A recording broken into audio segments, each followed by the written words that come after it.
I hear they call you guys the freedom fighters, is that right? Damn right. I'll tell you this, I've seen a lot of beautiful things. I don't know, this might be the most beautiful sight I've ever seen right here. What an honor it is to be here. It's a long flight to get out here. You guys know that, but it is an honor. I got a cap back. I have to put this on. Good?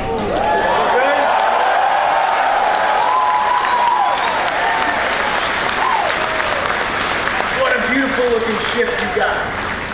Even more beautiful looking men and women out here, and our Japanese partners as well. It's great to see you. Thank you for taking a moment. And in a moment, you're going to see our Commander-in-Chief, who I know is thrilled to see all of you. I can't help but think, George Washington, the ultimate freedom fighter. The ship's named after him. He's the first in war, first in peace, first in the hearts of all of our countrymen. And when we think of 250 years of our country, we're coming up on 250 years. Everybody likes to think 1776. But of course, the Navy, the Marine Corps, and the Army are all 250 years old, dating back to 1775.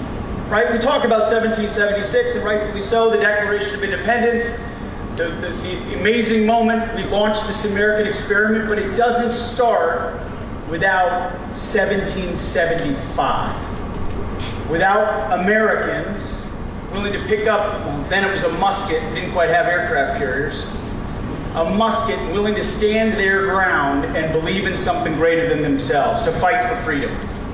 And when I look out into your eyes, all those eyes way back there past the press, just get them out of the way.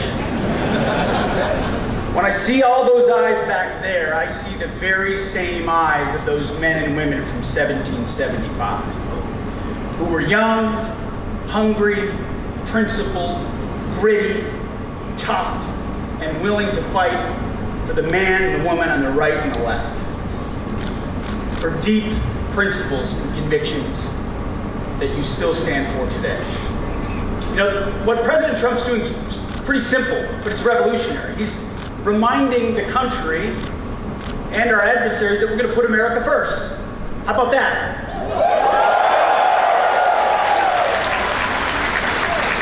Now, that doesn't mean America alone. We have our allies like we do here in Japan, incredible allies where we have 55,000 American troops and we stand shoulder to shoulder with them.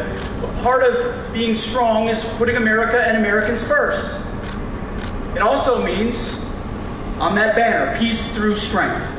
It means reestablishing deterrence. When you've lost it, it's important to reestablish it. President Trump has done that, from the Houthis and opening up our shipping lanes.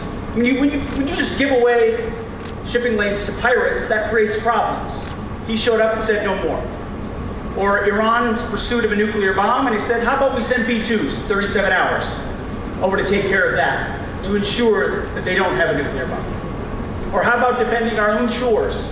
0 people crossing our border right now, because for too long we had an invasion of folks, and we don't know who they are or where they're coming from, crossing our borders, poisoning our communities with drugs. I would not want to be in a drug boat in the Caribbean right now. It's about time we defend our own homeland, and we will do that. So it's America first, it's peace through strength, but it's also common sense. You hear it and you see it all the time. I have a great pleasure of watching President Trump on a daily basis in private meetings and meeting with foreign leaders as we're planning. And the application of common sense, as you know, is not all that common in Washington, D.C.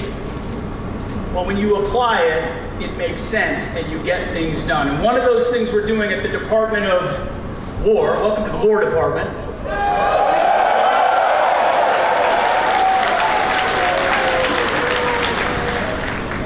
is we're applying common sense. We're getting back to basics. It's actually, again, not that complicated. We're going to ensure that we train, that we're equipped, that we hold people accountable, that we maintain discipline, that we focus on lethality and readiness and war fighting. All the types of things that you signed up to do. Now, for too long, in a previous administration, or iterations of administrations, there was a phrase, it's the dumbest phrase in military history. And that phrase is, our diversity is our strength.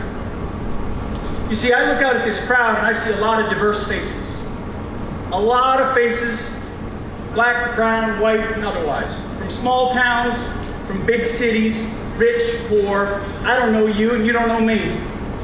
But I don't look at you and see who you are based on the color of your skin. I look at you as a fellow American who bleeds red. Our strength is not our diversity. Our strength is our common purpose. Our strength is our unity. Our strength is our mission. Our strength is our oath to the Constitution that we will defend each other. That's our strength. That's what the world sees. That's what I saw inside my platoon. That's what I see across this beautiful ship. Incredible Americans, the real 1%. Forget about the elites and the 1%, Hollywood and Wall Street and all that. The real 1% are the Americans who are willing to put the uniform on and fight for something greater than themselves in the prime of their life. You could do anything else, yet here you are serving your country. Here you are away from your country, away from your family, away from your community, serving your nation. We owe you to get back to basics to allow you to do your job. And the response of America and young Americans has been incredible. Recruiting, as President Trump said a year ago, they couldn't get anybody to sign up. Now we can't push enough people through basic training because of the excitement of young Americans who want to do exactly what you're doing. Be proud of what you're doing. Stand up straight. You are, when I see those eyes, I see the eyes of American deterrence. You are reestablishing the peace through strength that was lost. It's not the machines, it's not the ships, it's not the planes, it's the great Americans who stand their ground every single day. I look out at a lot of you, man, I see some young faces. I see eyes that look a lot like my oldest son who's 50. And let me tell you, if he made the same decision you made at that age, man, I'd be proud. I don't know if he ever will. I don't know if he's had the guts to do it. Maybe. Don't tell him. I think he does. But I see the best of America here, and I'm proud. We are proud of the Department of War to serve you. Our job is to have your back. And that's something President Trump asked me to tell the troops everywhere we go.